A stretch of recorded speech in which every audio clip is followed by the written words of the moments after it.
My guest today is the ever famous Mac Powell, obviously the lead singer from Third Day.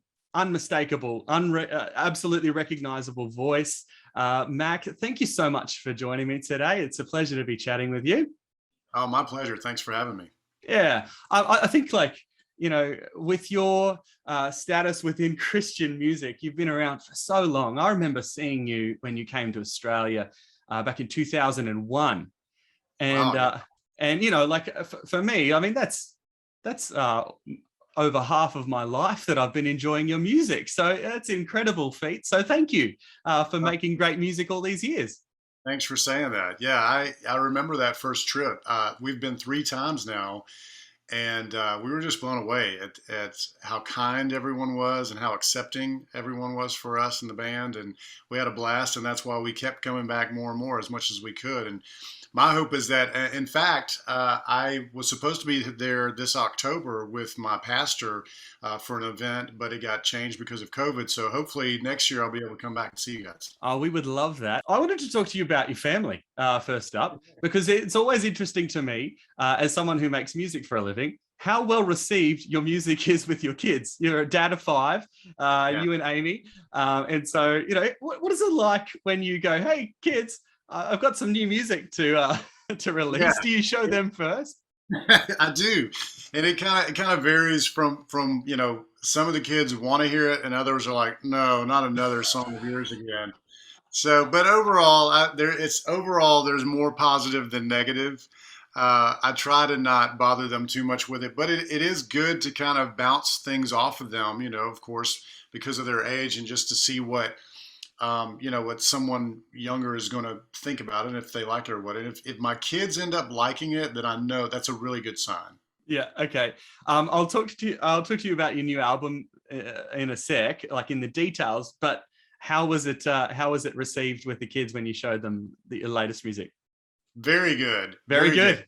So it's my first solo Christian album, so I was a little nervous to see what they thought. But yeah, there are songs. Even in fact, my youngest son, Emmanuel, his mom uh, allows him to listen to a song while he's taking a shower, and that's his timer. So once the song is done, he has to get out of the Yeah. shower, right? So he's got 3.5 minutes or whatever to shower.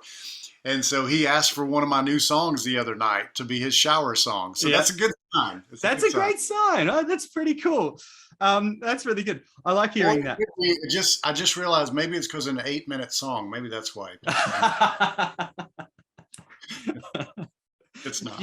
Yeah, no, if you make longer and longer songs, he's going to listen to your music more and more often. It's going to be great. That's the trick. Let's talk about, obviously, we need to talk about Third Day, um, because this band was so iconic within the Christian scene for so long.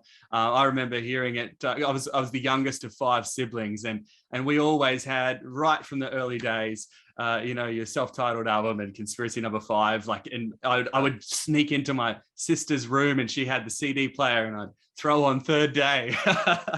um, Awesome. but making the call to end that back in 2018, was it tempting to say, hey, let's go on hiatus, guys?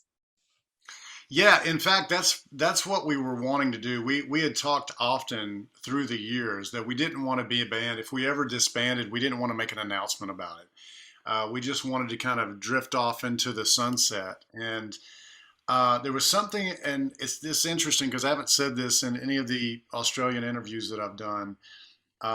Something that really affected us and made me want to announce a farewell tour was in the fall of 17. One of my favorite artists of all time, Tom Petty, passed away. And I was kind of moping around the house for a couple of weeks, just sad that I'd lost my friend. Now, we had never met, but I thought I knew him because of his music, and I was such a big Wow. fan of his. And my wife said to me something interesting. She said, I know you don't want to do this, but you've talked before about not announcing that Third Day's done. But she said, I feel like you should do a farewell tour because the way that you miss Tom Petty, people are going to feel that way about Third Day, even though no one's died.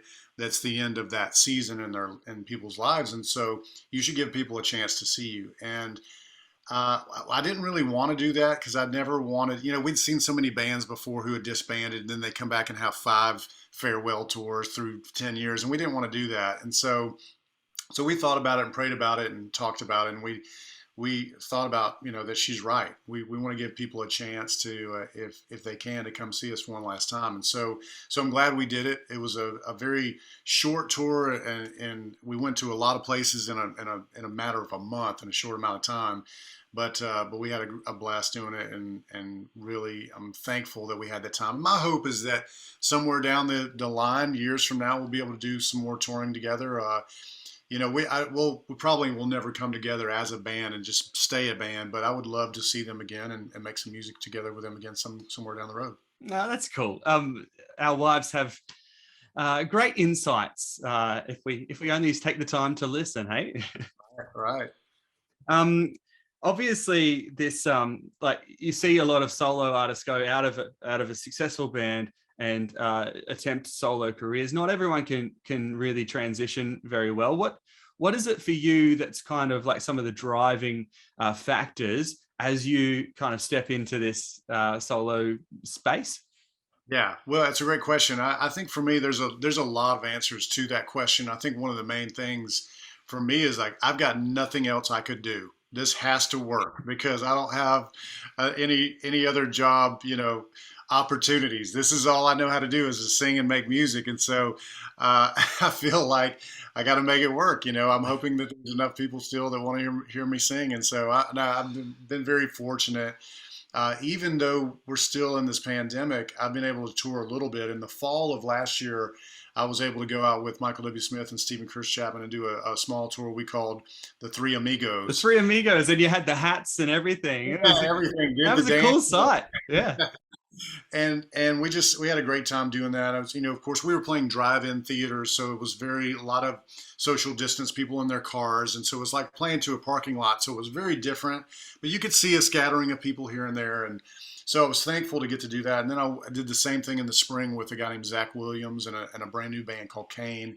Had Mac a and great time Zach. with them. You should. There's an opportunity to go on begging, right? You should have called it Mac and Zach, but Kane didn't really fit in. Sounds like a morning show. We should have a break.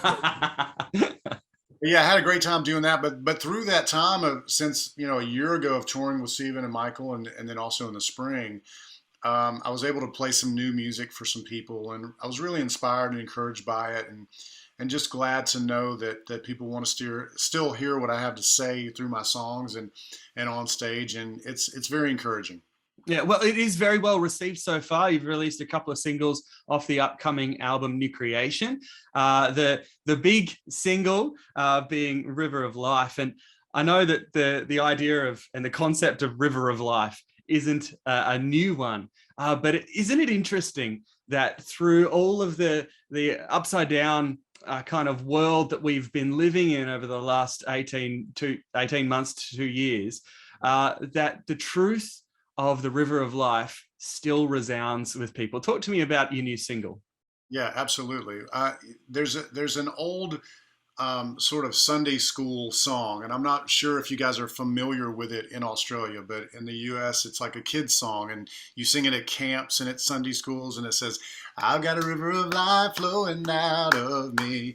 And so when I got together with the writers for our song, we thought that's a cool old song that we remember as kids. It'd be cool to kind of update that and have a new version of that song. And when I think about that song, I think about this great Bible story of when Jesus is talking to the woman at the well, and it's a very controversial thing he does. He's Jewish and a man, and he's talking to a Samaritan woman, and they're in a way they're enemies. They're not supposed to get along and even have conversation. And it's such a story of grace and of invitation where Jesus is reaching out to her, saying he asked her for a drink of water at the well that they're at Jacob's well, and and she says, "Who are you? Why are you even talking to me? We're not supposed to have a conversation." And he said, "If you knew who I was, I have this thing that I can give you that's water that you can have and that you'll never get thirsty again. Your spirit will never thirst again. And he said, it's never ending. This well, this Jacob's well, it'll dry up and be gone one day. He said, but what I have, this gift I have for you, it'll never leave. It'll be ever flowing. And so to me, that's what the river of life is. It's interesting also, the very last chapter of the Bible in the book of Revelation, it says that flowing from the throne of God and from the Lamb is the river of life. And I just think what an awesome thing that God gives us this life, that we can not only have a promise of heaven and eternal life, but an abundant life here on this earth. And so that's really one of my life's messages, is to remind people, no matter where they are in their faith journey, is to don't miss out on life, on what the fullness of life and what it can be. Wow, that's beautiful, man. When you say with such clarity, that's one of my life messages.